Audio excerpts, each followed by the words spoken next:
നമസ്കാരം. സ്പോട്ട് ലൈവിലേക്ക് സ്വാഗതം. കോഴിക്കോട്ടെ റിയൽ എസ്റ്റേറ്റ് ഇടനിലക്കാരനും വ്യവസായിയുമായ മാമി എന്ന മുഹമ്മദ് ആട്ടൂരിനെ കാണാതായിട്ട് 10 മാസം പിന്നിടുന്നു. മാമിയുടെ തിരോധാനത്തിൽ പോലീസ് അന്വേഷണം നടത്തിയെങ്കിലും ഒരു തുമ്പും ഇതുവരെയും കണ്ടെത്തിയിട്ടില്ല. കോഴിക്കോട്ടെ പ്രമുഖ ബിസിനസ്സുകാരുമായി അടുത്ത ബന്ധം പുലർത്തിയിരുന്ന ആളാണ് മാമി. വൻകിട ബിസിനസ്സുകാരിൽ പലരും കോടികളുടെ ഇടപാടുകൾ നടത്തിയിരുന്നത് മാമി വഴിയായിരുന്നു. അദ്ദേഹത്തെക്കുറിച്ച് ഒരു വിവരവും ലഭിക്കാത്തതിൽ ഏറെ ആശങ്കയിലാണ് കുടുംബം. മാമിക്ക് എന്താണ് സംഭവിച്ചത്?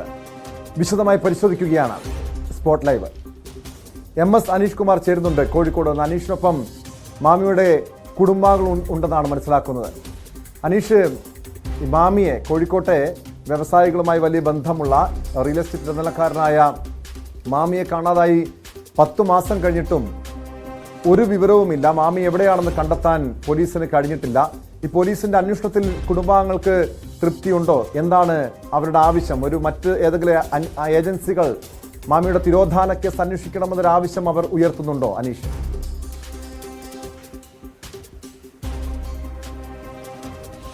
ടോമോ, തീർച്ചയായും നമുക്ക് കുടുംബത്തിലേക്ക് തന്നെ പോകാം. നമുക്കറിയാം, കോഴിക്കോട് നഗരത്തിലെ ഏറ്റവും തിരക്കുള്ള ഒരു റിയൽ എസ്റ്റേറ്റ് ഇടനിലക്കാരനായിരുന്നു മാമി. വിപുലമായ സൗഹൃദം രാഷ്ട്രീയ വൃത്തങ്ങളിലും ബിസിനസ് വൃത്തങ്ങളിലും മറ്റുമൊക്കെ ഉണ്ടായിരുന്ന ആളുകൾ, കോർപ്പറേറ്റ് കമ്പനികളുടെ ഇടപാടുകൾ പോലും കോഴിക്കോട് നഗരത്തിൽ ചെയ്തുകൊണ്ടിരുന്ന ആളാണ് അദ്ദേഹം. പക്ഷേ പെട്ടെന്നൊരു ദിവസം അദ്ദേഹം നഗരത്തിൽ നിന്നും അപ്രത്യക്ഷനാവുന്നു.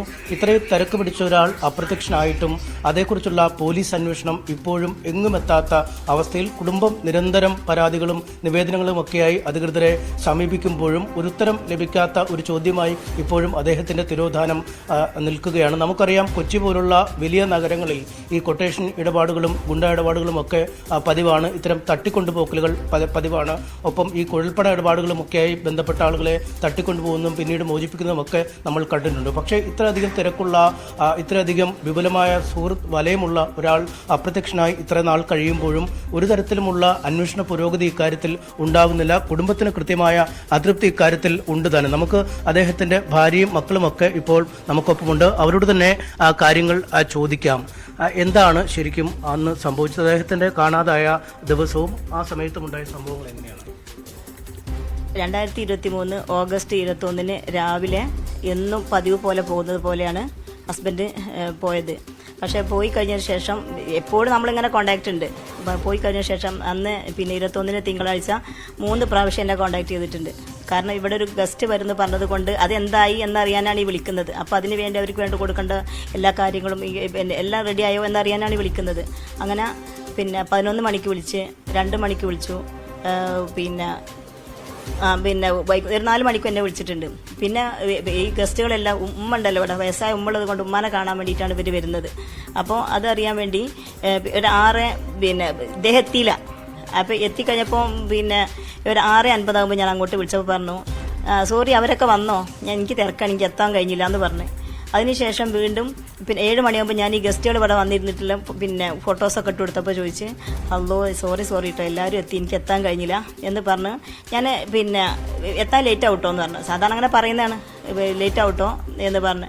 അപ്പോൾ എനിക്ക് തോന്നി ഞാനൊരു 7:45 പിന്നെ 7:30 തൊട്ട് 7:30, 7:45, 8, 8:30, 9, 9:30, 10, 12 മണി വരെ ഞാൻ വിളിച്ചിട്ട് എനിക്ക് കിട്ടിയില്ല. അപ്പോൾ ഞാൻ എന്തൊരു സാധനത്തിൽ നിന്നൊക്കെ പറഞ്ഞിട്ട് ഞാൻ അങ്ങനെയോട് പറയുക, ഒരു ഭാര്യൻ്റെ ഒരു വേദനയാണല്ലോ. അപ്പോൾ ഞാൻ രാവിലെ ഞാൻ എന്ത് ചെയ്ത്, പിന്നെ എനിക്ക് എക്സാം ആയിരുന്നു. അപ്പോൾ എനിക്ക് വിളിക്കാനൊന്നും കഴിഞ്ഞില്ല. സ്കൂളിലെത്തി കഴിഞ്ഞ് നോക്കുമ്പോൾ ഒരുപാട് മിസ് കോൾ കാണുന്നുണ്ട്. അപ്പോൾ എനിക്ക് തോന്നി എന്തോ ബേജാറായി തുടങ്ങി, പഠിച്ചവനെ എന്തോ പറ്റിയോ. അങ്ങനെ പരീക്ഷ കഴിഞ്ഞ് ഇറങ്ങിയതിന് ശേഷം ഞാനൊരു 1:45 ഡ്രൈവറെ വിളിച്ച്, പിന്നെ രജി മാമിനെ വിളിച്ചിട്ട് കിട്ടുന്നില്ലല്ലോ, എല്ലാവരും കൂടി വിളിക്കുന്നത്, മാമിക്ക് എന്താ പറ്റി വെച്ചപ്പോൾ ടീച്ചറേ പ്രശ്നമൊന്നുമില്ല, അങ്ങനെ തന്നെ പറഞ്ഞു, പ്രശ്നമൊന്നുമില്ല. പിന്നെ ഇന്ന് മാമിക്ക് 2 മണിക്ക് അന്ന് പിന്നെ ഒരു രജിസ്ട്രേഷൻ പറഞ്ഞിട്ടുണ്ടായിരുന്നു. വിനോജ് എന്ന് പറഞ്ഞ ഒരാൾക്കാണ് പിന്നെ രജിസ്ട്രേഷൻ പറഞ്ഞിട്ടുള്ളത്. അയാളെയും മാമി വിളിച്ചിട്ടുണ്ട്, എന്നെയും വിളിച്ചിട്ടുണ്ട്. പിന്നെ അയാളെയൊക്കെ ഞാൻ കൊടുക്കാമെന്ന് പറഞ്ഞു. അപ്പോൾ എനിക്കൊരു സമാധാനം. അപ്പോൾ അയാളിനോട് പറഞ്ഞു, ടീച്ചറെ പ്രശ്നമൊന്നുമില്ല, ടീച്ചർ നിങ്ങളോട് എന്താ പറഞ്ഞതെന്ന് ചോദിച്ചു. എന്നോട് പറഞ്ഞു, പിന്നെ നിങ്ങൾ എവിടെ എത്തി, പിന്നെ 2 മണിക്കാട്ടോ രജിസ്ട്രേഷൻ എന്ന് പറഞ്ഞു. പേടിക്കാന്നില്ല ടീച്ചറെ എന്ന് പറഞ്ഞ് അങ്ങനെ പിന്നെ എന്താ രജിക്കനെ ഫോൺ കൊടുത്ത്. പിന്നെ ഒരുപാട് മാമിൻ്റെ വലിയ ഫ്രണ്ട്സുകളൊക്കെ എന്നെ വിളിക്കുന്നുണ്ട്. അപ്പോൾ ടീച്ചറെ ഇത് എന്തോ കിട്ടുന്നില്ലല്ലോ ടീച്ചറെ, പ്രയാസമാവുന്നു, നമുക്ക് എന്താ FIR കൊടുക്കേണ്ടി വരും എന്ന് പറഞ്ഞിട്ട് മാമിൻ്റെ ഒരുപാട് ഫ്രണ്ട്സുകളൊക്കെ വിളിക്കുന്നുണ്ട്. അപ്പോൾ ഞാൻ പിന്നെ അങ്ങനെ ഒരു 5 5:30 ആകുമ്പോൾ 6 മണിക്കായിട്ടുണ്ടാവും. രജി പറഞ്ഞു, ടീച്ചറെ പിന്നെ മാമിൻ്റെ ഈ ഫ്രണ്ട് ബിനോജ് നല്ല ഉയരങ്ങളൊക്കെ നല്ല പിടിപാടുള്ള ആളാണ്, അയാൾക്ക് ഇതൊക്കെ എങ്ങനെ കൊടുക്കാമെന്നൊക്കെ നന്നായിട്ട് അറിയാം. അദ്ദേഹത്തിന് തിരുവനന്തപുരത്തുള്ള നല്ല പിന്നെ DGP അതായത് പോലീസുമായിട്ട് നല്ല കണക്ഷൻ ഉള്ളതാണ്.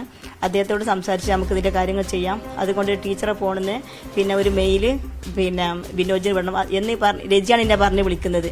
അതുകൊണ്ട് ടീച്ചറെ നക്ഷത്രൻ്റെ അപ്പാർട്ട്മെൻറ്റിൻ്റെ അഡ്രസ്സ് എനിക്കൊന്ന് പറഞ്ഞതാ എന്ന് പറഞ്ഞു കൊടുത്ത്, എന്നിട്ട് പിന്നെ ബിനോജ് സാറിൻ്റെ നമ്പറും എനിക്ക് തന്നു. ആ ബിനോജ് സാറിൻ്റെ നമ്പറിലേക്കാണ് നമ്മൾ മെയിൽ പിന്നെ ഇതിട്ട് കൊടുത്തത്. അങ്ങനെ സാർ അതിൽ തിരിച്ച് നമുക്ക് എന്ത് ചെയ്തു, ഈ മാറ്റർ ഇട്ട് തന്നു. മാറ്ററൊക്കെ നമ്മൾ നന്നായിട്ട് പിന്നെ അതൊക്കെ ഫില്ല് ചെയ്ത് അപ്പോൾ പിന്നെ കൊടുത്തു കഴിഞ്ഞപ്പോൾ സാറ് പറഞ്ഞേ പിന്നെ ടീച്ചറെ പ്രശ്നമൊന്നുമില്ല, അദ്ദേഹം ചിക്ബല്ലാപ്പൂർ ഒരു ബിസിനസ്സിന് പോയതാണ്, ചിലപ്പോൾ 2 ദിവസം കഴിഞ്ഞിട്ട് എത്താവുമായിരിക്കും, പ്രശ്നമൊന്നുമില്ല. അങ്ങനെ പറഞ്ഞപ്പോൾ ഞാൻ ഈ കൊടുത്ത സാധനം ഡിലീറ്റ് ഫോർ എവരിവൺ അടിച്ച്. അപ്പോൾ ഞാൻ ചോദിച്ചു, അപ്പോൾ എന്തിനാ ടീച്ചർ അങ്ങനെ ചെയ്തു ചോദിച്ചു. ഞാൻ പറഞ്ഞു, ഇദ്ദേഹം ഉണ്ടല്ലോ, നമുക്കിപ്പോൾ ഇതിപ്പോൾ അദ്ദേഹത്തിന് ഇങ്ങനെ ഒരു പിന്നെ കുറവാക്കാൻ വേണ്ടിയിട്ട് കൊടുക്കേണ്ട ആവശ്യമില്ലല്ലോ, അതെന്തിനാ പിന്നെ അങ്ങനെ, അത് ഞങ്ങൾ മക്കൾ പേടിക്കേണ്ട വിചാരിച്ചിട്ടാണ് അങ്ങനെ പറഞ്ഞത് എന്ന് പറഞ്ഞു. അതുകൊണ്ട് അപ്പോൾ പിന്നെ എന്ത് ചെയ്യും, അദ്ദേഹത്തിൻ്റെ ഫ്രണ്ട് പിന്നെ അമീൻക പിന്നെ ഈ ബിനോജിനോട് ബന്ധപ്പെട്ട് ബിനോജിനോട് സംസാരിച്ചപ്പോൾ ടീച്ചറെ വേണ്ടായിരുന്നു, അത് പിന്നെ അത് കൊടുക്കണം എന്ന് പറഞ്ഞിട്ട് എന്ത് ചെയ്ത് പിന്നെ രജിനെ വിളിക്കാൻ പറഞ്ഞു. രജിനെ വീണ്ടും വിളിച്ച് അവനെ പിന്നെ രജി വരണം, എനിക്ക് 9 മണിയൊക്കെ കഴിഞ്ഞിരിക്കണം, അപ്പം നടക്കാവ് സ്റ്റേഷനിൽ പോകണമെങ്കിൽ ഒറ്റയ്ക്ക് പേടിയായതുകൊണ്ട് അപ്പോൾ രജി വരണം. രജിനെ വിളിച്ചപ്പോൾ രജി പറഞ്ഞു, ഞാൻ കുറച്ച് ദൂരെയാണ് ടീച്ചറെ, കുറച്ച് സമയം എടുക്കും, പറ്റില്ല രജി വരണം, കാരണം ദൂരെ ആയതുകൊണ്ട് നമുക്ക് പോകാൻ കഴിയില്ല എന്ന് പറഞ്ഞു. അങ്ങനെ ഒരു 9:45 കഴിഞ്ഞിട്ടുണ്ടാവുന്നു. ആ സമയത്ത് രജി വിളിച്ചിട്ട് പറഞ്ഞു, ടീച്ചറെ പിന്നെ താഴെ ഉണ്ട് പിന്നെ രാജീവ് വന്നിട്ടുണ്ട് എന്ന് പറഞ്ഞു. അപ്പം ഞാൻ താഴെ ചെന്ന് നോക്കുമ്പോൾ രജി അല്ല വന്നത്, രാജീവായിരുന്നു. അങ്ങനെ രാജീവിൻ്റെ കൂടെ കാറിൽ നമ്മൾ പിന്നെ ഇവിടെ പോയി സ്റ്റേഷനിൽ പോയി ഇതൊക്കെ കൊടുത്തു കഴിഞ്ഞ ആ സമയത്തൊക്കെ അവിടെ അപ്പം പിന്നെ രാജീവ് വന്ന് പിന്നെ രജിനോട് പുറത്ത് നിന്നിട്ട് പറഞ്ഞു, ടീച്ചറെ ഞാൻ വന്നിട്ടുണ്ട്, ഞാൻ സ്റ്റേഷൻ്റെ പുറത്തുണ്ട്, പിന്നെ ഞാൻ ലുങ്കി എടുത്തുകൊണ്ട് പിന്നെ എനിക്ക് അങ്ങോട്ട് വരാനൊരു ഒരു ഇതുണ്ട്, ഒരു ജാള്യത ഉണ്ട്, അതുകൊണ്ട് ഞാൻ നീ അവിടെ നിൽക്കണ്ട, നീ ഇങ്ങോട്ട് പോരുമെന്ന് പറഞ്ഞു, വരണം എന്ന് പറഞ്ഞു ഞാൻ. അപ്പോൾ ഞാൻ അവിടെ വന്നിട്ട് പിന്നെ കൂട്ടത്തിൽ അവരിങ്ങനെ പിന്നെ ഇവരൊക്കെ വന്ന ആളുകൾ പിന്നെ രാജീവ് ഉണ്ടായിരുന്നു, പിന്നെ ബിനോജ് ഉണ്ടായിരുന്നു, പിന്നെ മാമിൻ്റെ ഒരു ഫ്രണ്ട് ഇക്ബാൽ അദ്ദേഹത്തിൻ്റെ ഭാര്യയും കൂടി ഞങ്ങളെ തിരഞ്ഞ് അവിടെ വന്നു. നമുക്ക് എന്തൊരു പ്രയാസവും പ്രശ്നമൊക്കെ ഉണ്ടാകുമ്പോൾ ഓടി വരുന്ന ഫ്രണ്ട്സാണ് അവരൊക്കെ. അതുകൊണ്ട് അപ്പം നമുക്ക് അവർ കൂടെ എല്ലാ കാര്യങ്ങൾക്കും ആ സമയത്ത് അവരെത്തി. ഇക്ബാലും അദ്ദേഹത്തിൻ്റെ ഭാര്യയും കൂടി ആ സമയത്ത് അവിടെ എത്തി. അങ്ങനെ ഈ അന്വേഷണം അത് കഴിഞ്ഞ് തുടങ്ങി. പക്ഷേ ഇത്ര നാളായിട്ടും എന്താണ് കുടുംബത്തോട് പോലീസ് പറയുന്നത്? ഇപ്പം പോലീസ് പറഞ്ഞത് ഉപ്പ CD ടവർ പോലീസ് അന്വേഷണത്തിന് ശേഷം പോലീസിനെ കിട്ടിയത്, അത് ലാസ്റ്റായിട്ട് ഉപ്പ പോയത് CD ടവർ ഉപ്പൻ്റെ ഓഫീസിലേക്കാണ്. അപ്പം അവിടെ പോയ സമയത്ത് അതിന് തൊട്ടടുത്ത് തന്നെയാണ് പള്ളിയുള്ളത്. പള്ളിയിൽ നിസ്കാരം കഴിഞ്ഞു, അവിടെ നിന്ന് ഇറങ്ങിയെന്നാണ് ഇമാമ പോലീസിനോട് പറഞ്ഞത്, നമ്മൾ കണ്ടിട്ടുണ്ടെന്ന്. അപ്പം അവിടുന്ന് ഡയറക്റ്റ് നടന്നു കഴിഞ്ഞാൽ ഉപ്പ കാർ അവിടെ പാർക്കിങ്ങിൽ നിർത്തിയിട്ടുണ്ട്, കീയും ഫോണും കയ്യിൽ പിടിച്ചിട്ടാണ് പോയത്. അപ്പം അത് പിടിച്ചിട്ട് റൈറ്റിലേക്ക് നടന്നു പോകുന്ന ആ പിക്ചറാണ് നമുക്കുള്ളത്. റൈറ്റിലേക്ക് പോയാൽ അവിടെ ബേബി മെമ്മോറിയൽ ഹോസ്പിറ്റലാണ്, ലെഫ്റ്റ് സൈഡിൽ പെട്രോൾ പമ്പാണ്. അപ്പം ഈ രണ്ടിലും CCTVs കോഴിക്കോട് ടൗൺ ആണ്, അരിയടുത്തുപാലാണ്, ഈ 2 സ്ഥലത്തും കംപ്ലീറ്റ് CCTV ഉള്ള ഒരു ടൈമാണ്. അപ്പം അവിടെ നോക്കിയപ്പോൾ ആ 2 സ്ഥലത്തും പോലീസ് പറഞ്ഞ് നമുക്ക് ഒരു വിഷ്വൽസ് അവിടെ നിന്ന് കിട്ടിയിട്ടില്ലാന്ന്. അപ്പം പെട്ടെന്ന് തന്നെ ഒരു തെളിവും ഇല്ലാണ്ട് ഒരാൾ എവിടെ പോയി എന്നുള്ള ക്വസ്റ്റ്യനാണല്ലോ നമുക്ക് വരുന്നത്. അപ്പോൾ 2 സ്ഥലത്തും കംപ്ലീറ്റ് ആയിട്ട് നോക്കി, പിന്നെ വേറെ എവിടെയും കോഴിക്കോട് തന്നെ എത്ര CCTVs ഇല്ല, ആ വഴി കുറേ നോക്കി, അവിടെ ഒന്നും ഒരു പിക്ചറും ഒന്നും കാണുന്നില്ല. അപ്പം നമുക്ക് ഗ്രാജുവലി അതാണ് നമുക്ക് ഡൗട്ട് വരുന്നത്, എന്തുകൊണ്ടാണ് ഒരു CCTVസിലും കാര്യത്തിലൊന്നും കാണാത്തത്. അപ്പം നമ്മളെ ഫാമിലി അത്രയും എക്സ്പെക്റ്റ് ചെയ്യാണ് ഉപ്പ തിരിച്ചു വരും എന്നുള്ളൊരു ഹോപ്പിലാണ് നമ്മളുള്ളത്. പോലീസ് പല അദ്ദേഹത്തിന്റെ മൊബൈൽ ഫോൺ ലൊക്കേഷനൊക്കെ എവിടെയാണ് ലാസ്റ്റ് കിട്ടിയത്, അതൊക്കെ എന്താണ് അദ്ദേഹത്തിന്റെ ബിലോങ്ങിങ്സ്, അതിനെപ്പറ്റി ഉപ്പയുടെ കാറ് അവിടെ നിർത്തിയിട്ടിട്ടുണ്ടായിരുന്നു, ഓഫീസിൻ്റെ താഴെ പാർക്കിങ്ങിൽ നിർത്തിയിട്ടുണ്ടായിരുന്നു. വാളറ്റ് അതിൻ്റെ ഉള്ളിൽ തന്നെ വെച്ചിട്ടുണ്ട്. അതിൻ്റെ ഉള്ളിൽ നിന്ന് ഇപ്പോൾ പുറത്ത് ഉപ്പായിട്ട് എങ്ങോട്ടെങ്കിലും പോവുകയാണെങ്കിൽ അറ്റ്ലീസ്റ്റ് ആ കാറ് ഇപ്പോൾ നടന്നു പോവുകയാണെങ്കിൽ കാറിൻ്റെ കീ സെക്യൂരിറ്റിൻ്റെ കയ്യിൽ കൊടുക്കും, അതും കൊടുത്തിട്ടില്ല.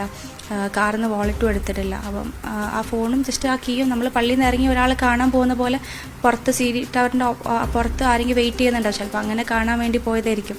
അല്ലെങ്കിൽ ജസ്റ്റ് ഒന്ന് അങ്ങോട്ട് വരിയെന്ന് ഉപ്പനെ വിളിച്ചിട്ട് ആരെങ്കിലും ജസ്റ്റ് പുറത്തേക്ക് പോയതായിരിക്കും. അപ്പം അങ്ങനെയാണ് പുറത്തേക്ക് പോയത്. അങ്ങനെയാണ് ഇത് കഴിഞ്ഞ് പല കഥകളും പ്രചരിക്കുന്നുണ്ടായിരുന്നു. ഈ കുടുംബം അതിനെയൊക്കെ എങ്ങനെയാണ്, അതേക്കുറിച്ചൊക്കെ നിങ്ങൾ അന്വേഷിച്ചിരുന്നോ? ഈ ഡ്രൈവറാണേലും പല കഥകൾ ബീച്ചിൽ ഒരു പെൺകുട്ടിയോടൊപ്പം കണ്ടു എന്നടക്കമുള്ള പല കഥകളും പ്രചരിപ്പിച്ചിരുന്നില്ലേ? നിങ്ങൾ അങ്ങനെയൊക്കെ അതിൽ പ്രാഥമികമായി നിങ്ങളുടെ സ്വന്തം നിലയ്ക്കും പോലീസും ഒക്കെ അന്വേഷണം നടത്തി എന്തെങ്കിലും? നമ്മളിപ്പോൾ മിസ്സായ സമയത്ത് തന്നെ ഫുൾ ടൈം പോലീസ് സ്റ്റേഷനിലായിരുന്നു. നമ്മൾ കുടുംബത്തോടെ തന്നെ എല്ലാ ടൈമും പോലീസ് സ്റ്റേഷനിലായിരുന്നു. അപ്പം ഇവരിങ്ങനെ കാര്യങ്ങൾ പറയുമ്പോൾ പോലീസ് അത് അന്വേഷിച്ച് അതിൻ്റെ മുന്നോട്ടേക്ക് പോവാണ്. നമ്മളത് കേൾക്കുന്നുണ്ട്. നമ്മൾ അങ്ങനത്തെ കാര്യങ്ങളൊന്നും നമുക്ക് അറിവില്ല, നമുക്ക് അതിനെപ്പറ്റിയൊന്നും നമ്മൾ അറിഞ്ഞിട്ടില്ല. ഇവരിപ്പം പറയുമ്പോഴാണ് നമ്മൾ അതിനെപ്പറ്റി അറിയുന്നത്. അപ്പം പോലീസ് അതിനെപ്പറ്റി അന്വേഷിച്ചപ്പം അവർ തന്നെ പറയുന്നു ഇത് ഫാബ്രിക്കേറ്റഡ് ആണ്. പോലീസിൻ്റെ ഒരു ഗോൾഡൻ ഹവേഴ്സ് ഉണ്ട്, അത് ഈ ഫാബ്രിക്കേറ്റഡ് സ്റ്റോറീസ്, ഈ അലഗേഷൻ കാരണം പോലീസിൻ്റെ ആ ഒരു ഗോൾഡൻ മൊമെൻറ്റ്, ഗോൾഡൻ ടൈം അവർക്ക് മിസ്സായെന്ന് നമ്മളോട് CI പറയുന്നുണ്ട്. അപ്പോൾ അതിൻ്റെ പിന്നാലെ അവർ പോയതുകൊണ്ട് അവർക്ക് തെളിവുകൾ മീൻസ് ഒന്ന് കഴിഞ്ഞാൽ നെക്സ്റ്റ് ഒരു സ്റ്റോറി കഴിഞ്ഞാൽ പിന്നെ നെക്സ്റ്റ് 1 by 1 ഒന്ന് കഴിഞ്ഞാൽ അടുത്തത് ഇങ്ങനെ മുന്നോട്ട് പോയിക്കൊണ്ടിരിക്കുമ്പോൾ ഇവരെ കേസിൻ്റെ ഡ്യൂറേഷൻ കൂടാണ്. അതുകൊണ്ടാണ് ഇപ്പോൾ ഈ ഒരു 9-10 മാസം തെളിവുകൾ ശേഖരിക്കാനുള്ള സമയം നഷ്ടപ്പെടുകയാണ്. അതെ അതെ, കംപ്ലീറ്റ് ആയിട്ടുള്ള ടൈം പോയി. കാരണം വിഷ്വൽസ് ഒന്നും ഉണ്ടാവുമല്ലോ, ഒക്കെ പോയിട്ടുണ്ട്. ഇപ്പം ഈ AI ക്യാമറ അതിലൊക്കെ ഉണ്ടാവും, പക്ഷെ കംപ്ലീറ്റ് തെളിവുകളും പോയിട്ടുണ്ട്, എല്ലാം പോയി. ഈ മരുന്ന് കഴിക്കുന്നില്ല, ഈ അങ്ങനത്തെ ചില പ്രശ്നങ്ങളൊക്കെ ഉണ്ട്, അങ്ങനെയൊക്കെയുള്ള സാധ്യതകളും പോലീസ് പറയുന്നില്ല. അത് നിങ്ങൾ അതിൽ വിശ്വസിക്കുന്നുണ്ട്? പൂർണ്ണമായും ഒരു ഹെൽത്തി ആളായിരുന്നില്ല? ഉപ്പ പോകുന്ന വരെ ഉപ്പ ഹെൽത്തി ആയിരുന്നു. ഉപ്പാക്ക് അങ്ങനെ പ്രത്യേകിച്ച് എടുത്ത് പറയാൻ ഉപ്പാന്റെ വയസ്സിൽ ആൾക്കാർക്ക് കണ്ടുവരുന്ന ഒരു ഇഷ്യൂസ് ഉപ്പാക്ക് അങ്ങനെ ഉണ്ടായിട്ടില്ല. നമ്മൾ പിന്നെ ഈ ഒരു കാലഘട്ടത്തിൽ പിന്നെ BP എല്ലാവർക്കും ഉണ്ടാവുന്നതാണ്. ആ ഒരു കൺസെപ്റ്റിലെല്ലാം എടുത്തിട്ടുള്ളൂ. ഉപ്പാക്ക് ഇതുവരെയായിട്ടും അതിനായിട്ട് ഒരു പ്രശ്നം നമ്മൾ ഇതുവരെ കണ്ടിട്ടില്ല. പിന്നെ ഒരു പറയുന്നത് നമ്മൾ അത് ആ രീതിയിലൊക്കെ ആയിരിക്കും, അതുപോലെ നമ്മൾ അങ്ങനെയാണ് ഫീൽ ചെയ്യുന്നത്. ഈ അച്ഛന്മാരെ ഏറ്റവും അധികം അറിയാവുന്ന മക്കൾക്കായിരിക്കും. അദ്ദേഹം അങ്ങനെ ഒരു എസ്കേപ്പ് ചെയ്യുന്ന ആളാണോ എന്തെങ്കിലും പ്രശ്നങ്ങളിൽ നിന്ന്? ഒരിക്കലും അല്ല. എന്റെ വാപ്പ എന്ന് പറഞ്ഞിട്ടുണ്ടെങ്കിൽ എനിക്ക് എന്റെ ഉപ്പാനെ അറിയാം. ഉപ്പാന്റെ അത്ര ബ്രേവ് ആയിട്ടുള്ള ഒരാള് എൻ്റെ ലൈഫിൽ എനിക്കറിയാം. ഉപ്പാക്ക് ഒരു പ്രശ്നവും വന്നാലും അത് എത്ര നീറ്റായിട്ട് ഉപ്പാക്ക് ഹാൻഡിൽ ചെയ്യാൻ പറ്റും എന്ന് അറിയുന്ന ഒരാളാണ് ഞാൻ. അപ്പം അതിനെക്കൊണ്ട് ഒരിക്കലും ഒരു എസ്കേപ്പ്, ഒരു ലൈഫിൽ ഒരു പ്രശ്നം വരുമ്പോൾ അതിന് എസ്കേപ്പ് ചെയ്യാന്നില്ല ഒരു അങ്ങനത്തെ ഒരു വ്യക്തി എൻ്റെ ഉപ്പ അങ്ങനെയല്ല. ഉപ്പ ഒരിക്കലും ഒരു പ്രശ്നം വരുമ്പോൾ അതിനെ ഫേസ് ചെയ്യുകയേ ചെയ്യുള്ളൂ.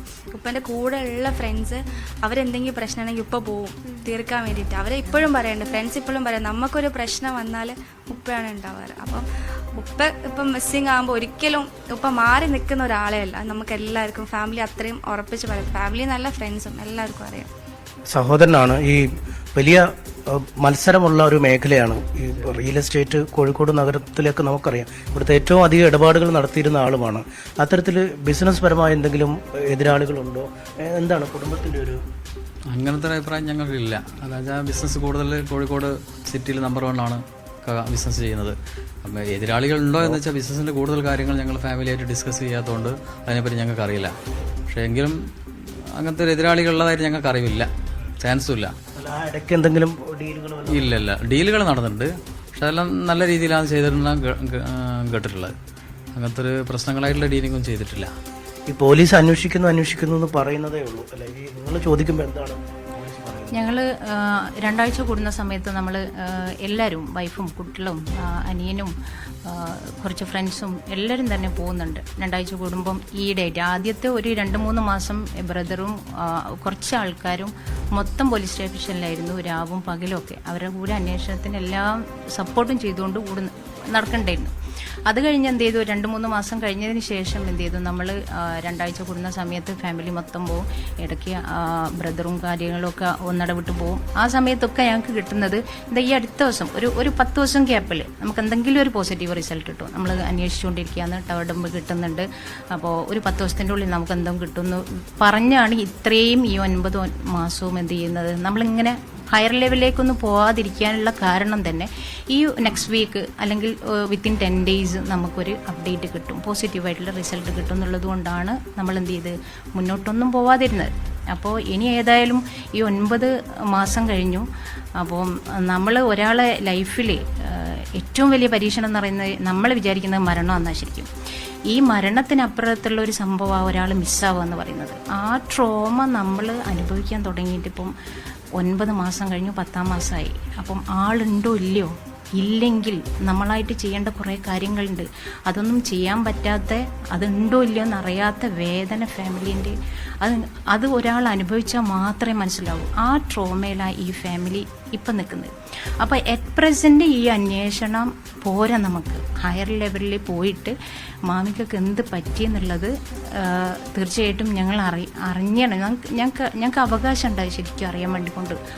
CBI അന്വേഷണമൊക്കെ പോലുള്ള തീർച്ചയായിട്ടും ഉന്നത ലെവലിൽ ഏതാണ് ഏറ്റവും നല്ല, ഇന്ത്യയിൽ കിട്ടുന്ന ഏറ്റവും നല്ല അന്വേഷണ ഉദ്യോഗസ്ഥന്മാർക്ക്, ഒരു ടീമിനല്ല നല്ലൊരു ടീമിന്, മീൻസ് ഏറ്റവും നല്ല ഇമ്പാർഷ്യലായിട്ട് അന്വേഷിക്കാൻ പറ്റുന്ന ഒരു ടീമിന് ഈ കേസ് പാസ് ചെയ്യണം തന്നെയാണ് നമ്മളെ കുടുംബത്തിൻ്റെ. ടോമ, ഇതാണ് കാര്യം. ഒപ്പം ഈ ആക്ഷൻ കൗൺസിലൊക്കെ രൂപീകരിച്ചുള്ള അന്വേഷണം നീങ്ങുന്നു. ഒപ്പം വളരെ കൗതുകപരമായ ചില കാര്യങ്ങളും ഇതിൽ നടന്നിട്ടുണ്ട്. കാരണം ഈ ഇദ്ദേഹത്തെ ചില കൊട്ടേഷൻ ആളുകൾ തട്ടിക്കൊണ്ടുപോയതാണ് എന്നുള്ള ചില പ്രചാരണം ആദ്യഘട്ടത്തിൽ ഉയർന്നിരുന്നു. അതായത് 10 ലക്ഷം രൂപ നൽകി ഈ കൊട്ടേഷൻ ഗ്യാങ്ങുകൾക്കിടയിൽ ഒരു അന്വേഷണം നടത്താൻ അദ്ദേഹത്തെ കൊണ്ടുപോയിട്ടുണ്ടോ എന്ന് അന്വേഷണം നടത്താനൊക്കെയുള്ള ഒരു അങ്ങനെ ചില കാര്യങ്ങൾ പുറത്തു വന്നിരുന്നു അല്ലേ? നേരത്തെ അങ്ങനെ വന്നിട്ടുണ്ടായിരുന്നു, പക്ഷെ അങ്ങനെ വ്യക്തമായി നമുക്കൊരു ഫൈനൽ ഡിസിഷൻ എത്താൻ പറ്റിയിട്ടില്ല. ഒരു രഞ്ജിത്ത് എന്ന് പറയുന്ന അല്ലേ? അതെ, അങ്ങനെ പറഞ്ഞിട്ടുണ്ടായിരുന്നു, ഗ്രൂപ്പിൽ കണ്ടു. നമ്മളിപ്പോൾ എന്തായാലും മറ്റേ ഹൈക്കോർട്ടിൽ മൂവ് ചെയ്യുന്നുണ്ട്, റിട്ടും ABS കോപ്പസും കാര്യങ്ങളും ഫയൽ ചെയ്യുന്നുണ്ട്.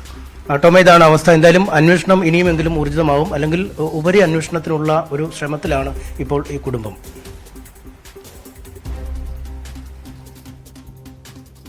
വ്യക്തമാണ്. MS അനീഷ് കുമാറാണ് വിവരങ്ങൾ നൽകിയത്. കോഴിക്കോട്ടെ റിയൽ എസ്റ്റേറ്റ് ഇടനിലക്കാരനും വ്യവസായിയുമായ മാമി എന്ന മുഹമ്മദ് ആട്ടൂരിന്റെ തിരോധാനത്തിലാണ് ദുരൂഹതയുണ്ടെന്ന് കുടുംബം പറയുന്നത്. 10 മാസമായിട്ടും ഒരു വിവരവുമില്ല. പോലീസിന്റെ അന്വേഷണത്തിൽ തൃപ്തിയില്ല. CBI അന്വേഷണം ഉൾപ്പെടെയുള്ള ഉന്നതതല അന്വേഷണം, രാജ്യത്തെ മറ്റേതെങ്കിലും ഏജൻസികൾ മാമിയുടെ തിരോധാന കേസ് അന്വേഷിക്കണമെന്ന ആവശ്യമാണ് കുടുംബം ഉന്നയിക്കുന്നത്.